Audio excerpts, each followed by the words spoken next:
Hello. Welcome to the Empty Nest Teacher channel. Thank you all for coming back to view this video. For those of you who are new to the channel, welcome. For those of you that have watched previous videos, thank you so much for coming back. You don't take anybody for granted. So today is December 1st. I don't think I've been on my channel since the beginning of October because as a new teacher, it has been hectic, okay? I did not expect to not be able to put out videos for a few months. But it is Vlogmas. Like I said, December 1st, first day of Vlogmas. So I'm gonna try to do this. Now, these videos won't be as long as what I normally put out because I legitimately don't have a whole bunch of time to do videos and then sit down and edit them and all of that and schedule them out like I did prior to school starting. What I have been trying to do is I teach third grade for those of you who may be viewing my channel for the first time. And this is my first year teaching. So what I'm trying to do is really put my foot in it this year and make sure that I set things up so that way upon teaching third grade next year and hopefully for the next few years as I really enjoy third grade, I won't have to go through some of the struggles that I have to go through this year as a first year teacher, okay? I'm still in my classroom, school just let out, but sometimes people come in and out, so I'm keeping my mask on for right now.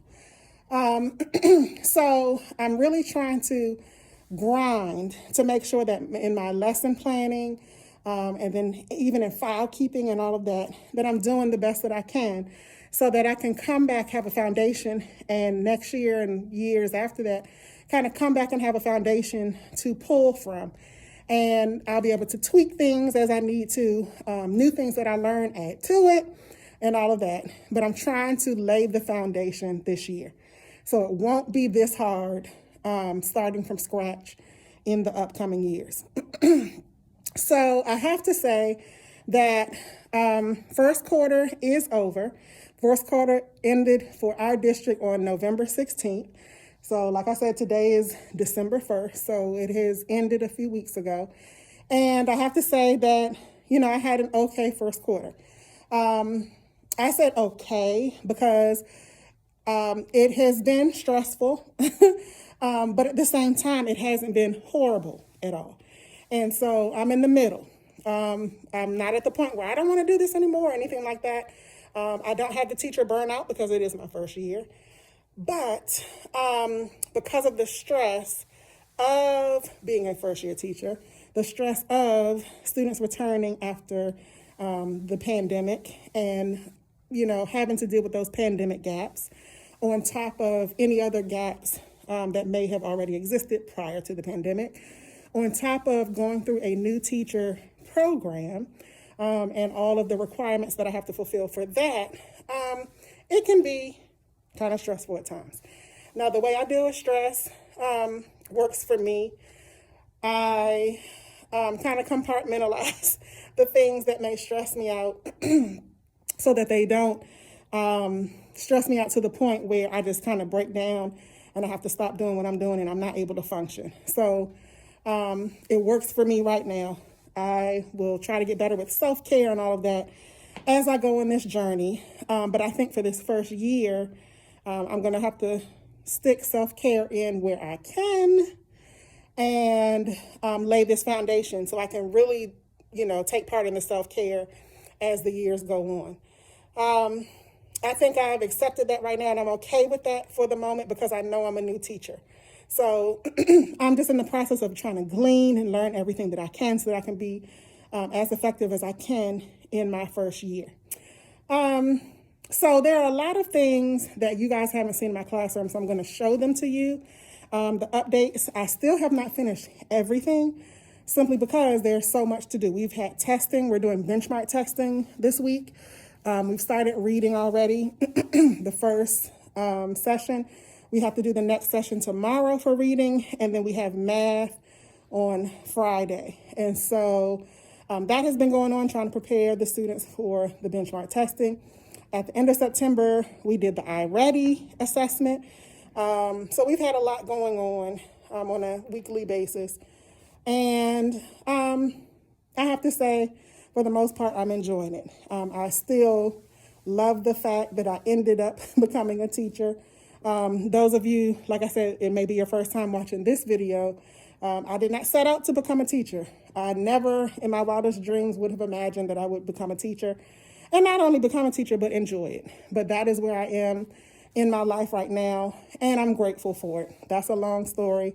You can look at some of my past videos. One of them I did explain how I ended up changing professions. I used to be an accountant, still an accountant, do some things part-time. But my 9 to 5, or my new career, is now being a third grade teacher, and I'm enjoying it. And again, thank you to those along the way who encouraged me to do that, because I never would have done it on my own. And also, I appreciate God for helping me along with the encouragement, using different people to encourage me to do this, because I never would have chosen it on my own. Okay, so enough of that. I'm going to show you the classroom really quick. Up until Monday this week, I had 13 students. So that is an amazing class size for me, especially in my first year. It's easier to handle than 30. In my mind, worst case scenario, I was trying to prepare for 30, but thank God I have, less than half of that. Then on Monday, we got a new student, so I now have a total of 14 students. So that is a wonderful, wonderful class size for me this year. So I'm going to show you the desks. The desks haven't really changed. I've had to move some seats. Most teachers know how that can be. But today and probably the rest of the week, I have half of one of my team teachers' students because she's out sick. So you'll see more desks than what 14 would be. But I'm going to show you what my classroom looks like now. Okay, so when you come in the door, this is my door. I have a few things up there. Of course, like I said, we're in the middle of testing. For benchmarks, I have my orange testing sign. The black construction paper is for when we have drills or an emergency. We have Q-tip, quietly, toe on tape, and line politely. This is how they're supposed to walk in the hallway. I also have a Q-tip sign that I made up, and then the hallway expectations. Here, I have, when a guest enters the room, the different things that they're supposed to do, and then the dismissal chart. Here, of course, this board is not completely finished, but in a past video, I think I showed this, where we have the math practices, all right, that we got from our handbook. There are 8 of them. Here is my data board. I have to still put that information up. Here is the reward card board. You'll see the little pins in there. I took them down because I have to update them and put stickers on the reward cards for those students that have completed their work each week for each content area. And then I have class jobs. Everybody hasn't gotten a job yet, simply because they weren't ready. Here I have, when you finish your work early, these are things that they should do. Here is my schedule for the week. The only thing that changes is, let me see if I can do this with my finger. PE right here will change. That's the specials. And then down here, science, all right, will be science on Monday and Tuesday. Wednesdays will be social studies. And Thursday will be social studies. And then Friday is health. Now, we do have jobs, and the young lady that did the schedule job did not do her job today. So, as you can see, there's science still up there. Here's the little bin that is used. You see the health, and then the blue in the corner that you see is the social studies. So they changed that. Here we have the months of the year, and then we have the students' names by them. We have the weather station in the middle. Here in the middle, we do have a class meteorologist, and each morning she comes in, looks up the weather, and she puts the degrees by the thermometer She chooses the picture that, you know, as an example of what is going on with the weather that day, and then the words, whether it's cloudy, sunny, stormy, windy, etc. Then we have the class calendar. So yesterday we had to change because it is December 1st. And we have the calendar set for the 2nd already. So I have the calendar person to change the yellow card. So when they're doing, putting their date on their work and, you know, for whatever reason want to know the date in front of the yellow card, they know is the date. And so that is that. Here we have, if you need my attention, basically, you know, raise your hand, don't speak out and interrupt people. If you want to answer a question or contribute to the conversation, how to have a discussion, and then regular classroom expectations here. Okay. Then I have basic math operations here, and I have the 3-read protocol up here because, of course, in 3rd grade, we're working with word problems. And so they need to know the 3-read protocol. Up at the top, as you can see, we have the number line, all right, all the way down to 120. And we also have the alphabets, okay, all the way down here. And then on this side of the board, we have a number of anchor charts for reading. So monitor and clarify, visualize, figurative language, aha moment, making confirmed predictions, choosing a book, cursive handwriting, crafting dialogue, revising checklist, editing checklist, proofreading marks, literary elements, and central idea. So I pull from those depending on, you know, what we are doing based on the curriculum. And then, of course, here's my chalk and all of that. And then 3 rules of respect, the Falcon Pledge for our school, and the rules of respect teaching matrix that is here. Here is my math board. So prior to Thanksgiving holiday, before we went out, we had a little activity, a math activity, and you see the turkeys there. This is our reading board. So I currently have some text and graphic features assignments up for the text that we're currently reading, which is How Did That Get in My Lunchbox? We have the science board, where I have a few drawings. We were talking about severe weather. And so they had to draw a picture of what severe weather is to them, what it looks like. So those are a few examples of severe weather. And then our social studies board. Okay, currently we're doing a DBQ online assignment about why should we protect the wolf. Okay, talking about a gray wolf. Here's my board. Here's my desk. This is the desk that I just knew, or the area that I just knew that I was going to be spending time at. And I don't spend much time at all. Okay, I spend time at the front, and I'll show you that in a minute. So I kind of just have some things on my desk. And at some point, I need to, you know, it's not too bad, but I need to clean up this area. And then I had to move some of these bins over here like this because I was using this table with some of the extra students that are in my class this week. But over here, you have my refrigerator area. So I have a few snacks in that white bowl that my daughter got me, all right? And then here's the pencil sharpener. So we do have a pencil sharpener job in our class. And then you see, so these colored folders will be used for, each subject will have a different color. And so they'll be used for filing hard copies of the different assignments that I give the students. And I'm doing that because we've had a number of times where our internet went out, like across the district. And so we had to, you know, revert back to paper and pencil. So I want to go ahead and I'm actually going to go back to first quarter whenever I get the time. And I'm going to print out different things and make sure I, you know, put them in those folders so I know what content area it is. And then I'll probably store it by week. so I can easily refer back to it. Here's my word wall. As you can see, I don't have any words up just yet.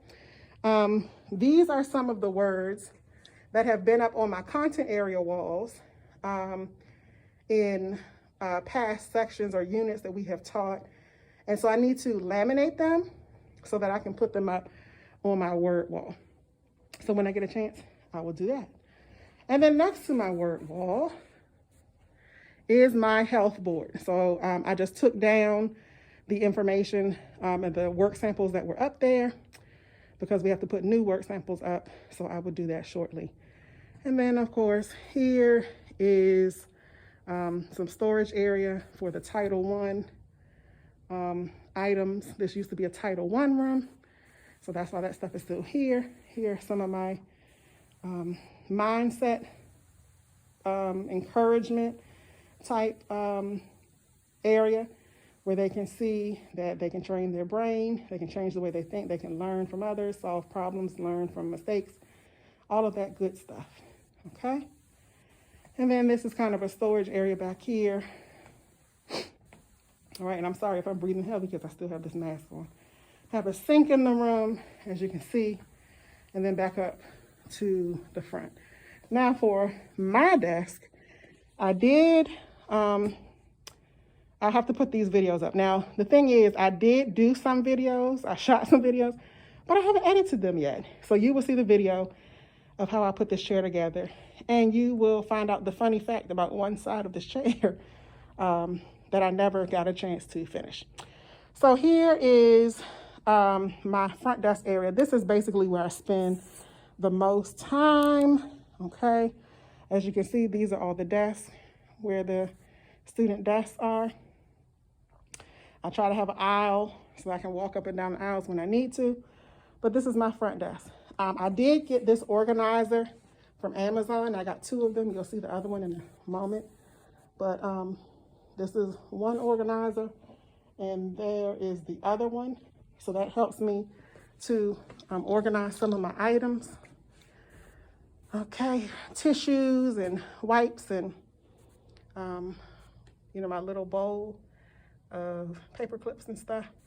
Here's my hole puncher. And here are some bins that the students turn their work in. Here are some of the books and some of the papers. These are narrative writing rubrics, some things that I printed out. Here is where I printed out some of the things that I want to file in those folders that I showed you a little while ago. So I've clipped them together for filing. And then, of course, we're working on multiplication. So as you can see, some of the ways to show multiplication. We started learning about arrays yesterday, so I need to add arrays to that. So I told them that I would update the ways to show multiplication. And then here's the rest of my desk. The blue binder is a binder with a lot of curriculum documents that I can reference. Here is my laminator, which is my best friend. And then here's some papers. There's the clock. We just finished clock prior to multiplication. And then, of course, place value and all of that. That box behind there are the magnetized or magnetic place value pieces. And then the 2 baskets that you see right there are the broken pencils and the new pencils. We have a pencil sharpener, and she handles that. So this is my classroom for right now. And as you can see, I'm getting ready to get up out of here. So, like I said before, thank you so much for coming to the Empty Nest Teacher channel. I hope that you enjoyed today's video. I'm going to try to keep this VLOGMAS thing up. We'll see how far I get, but I will make an attempt. So this will be the first video because today is December 1st, 2021. This year is going past so fast, but I'm enjoying the ride that I'm taking right now. So I hope you guys had an awesome Thanksgiving, and we're looking forward to an amazing Christmas holiday. I'm looking forward to the week off. I use that to try to stay ahead, but I'll talk about that in another video, how I'm trying to stay ahead. But again, thank you so much. If you've made it to the end of this video, we appreciate you so much, okay? I don't take for granted because you don't have to watch the entirety of the video. So thank you, thank you, thank you. And I will see you tomorrow for Vlogmas Day 2. Bye-bye. Make sure that you like, share, and subscribe this video, and go watch some of the other videos if you haven't seen them. I will talk to you later. Bye-bye.